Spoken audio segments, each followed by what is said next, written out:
मनाचे श्लोक. श्लोक 52. क्रमी वेळ जो तत्वचिंतानुवादे, न लिंपे कदा दंभवादे विवादे. करी सुख संवाद जो उगमाचा, जगी धन्य तो दास सर्वोत्तमाचा.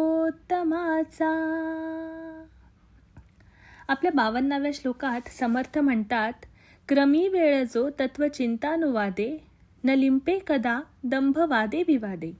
याचा अर्थ, जो नेहमी योग्य विचार करत असतो आणि तत्वज्ञानाचा विचार क्रमाने म्हणजेच शिस्तबद्ध पद्धतीने करतो, तो कधीही दंभ म्हणजेच ढोंग करत नाही आणि वादविवादांमध्ये अडकत नाही. तोच खरा भक्त आहे.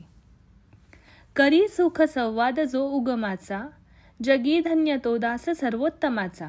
याचा अर्थ, जो नेहमी उत्तम आणि हितकारक संवाद साधतो, तोच या जगात खरोखरच धन्य भाग्यवान आहे, कारण तो परमेश्वराचा सर्वात श्रेष्ठ भक्त आहे. धन्यवाद.